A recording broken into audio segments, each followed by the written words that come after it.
C'est une grande joie de te retrouver pour ce nouveau temps de méditation et voyage de la voie celtique dans les énergies du mois d'avril avec l'arbre de vie et Cernunnos, le grand déva de la forêt. L'esprit du printemps est de tous côtés en avril. Il se manifeste dans la sève revenante, dans les boutons de fleurs et les chants des oiseaux. Dans les pays celtiques, la fête de Pâques est depuis longtemps une façon officielle d'accueillir l'esprit du renouveau.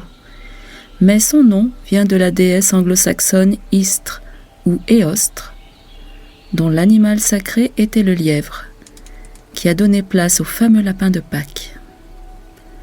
Nous pouvons imaginer qu'il existait une fête païenne avec des chants, des danses, des rites de fertilité et des offrandes aux divinités pour assurer une récolte prospère.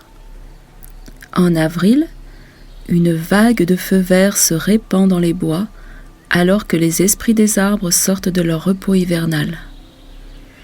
Quelle belle vision que les premiers fruitiers en fleurs ou l'éclosion des premiers bourgeons verts sur les branches. Nous ne pouvons qu'imaginer ce que cela dut être pour les Celtes des temps anciens, dont la vie avait pour cadre le berceau des grandes forêts qui recouvraient toute l'Europe du Nord. Les arbres non seulement fournissaient une subsistance terrestre, mais étaient considérés comme des êtres vivants et magiques, octroyant des bénédictions spirituelles. Ancrés dans la terre et atteignant le ciel, unissant les pouvoirs d'en bas et d'en haut au monde physique, ils sont des portes de l'invisible, des portes ouvrant sur l'intemporel. Ils aidaient les druides dans leurs tâches divinatoires, car chacun d'entre eux était à l'origine d'un alphabet ohamique gravé dans des bouts de bois.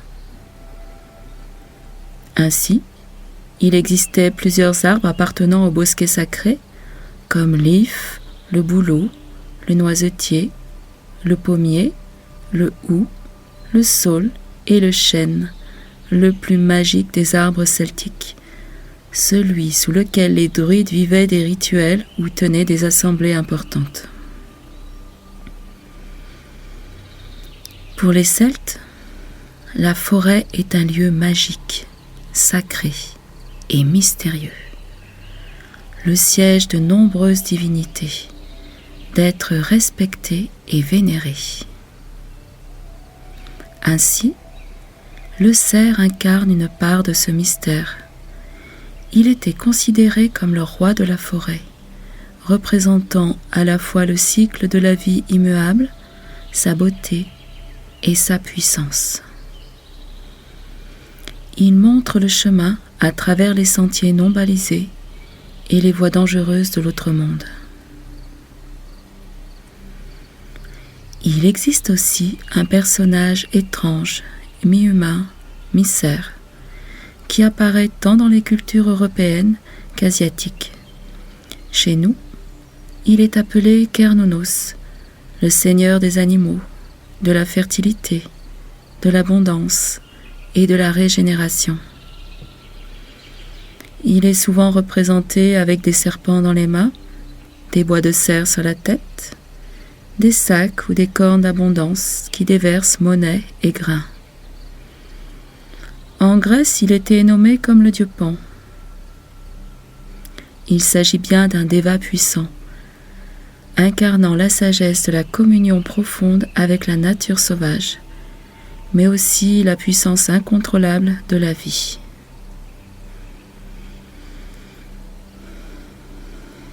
L'un des enseignements les plus essentiels de la spiritualité celtique, c'est que le monde naturel est radicalement vivant et sensible.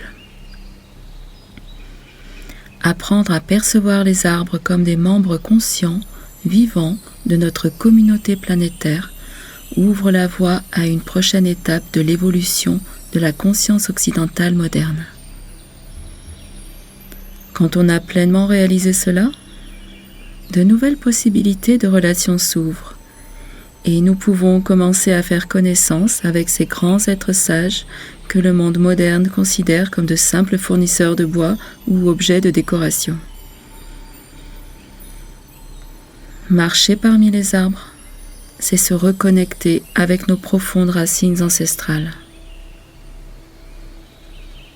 Regarder les couleurs d'un érable en automne, c'est être témoin du tableau toujours changeant d'un artiste sublime. Inhaler le parfum d'un pin ou d'un cèdre, c'est absorber l'essence de la nature.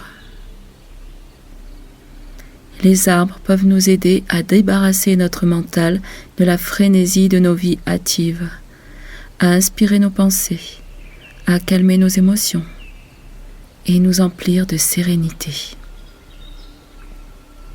Ils sont les anciens de la planète qui incarnent une sagesse ineffable qu'ils partageront avec nous si nous nous mettons à leur écoute.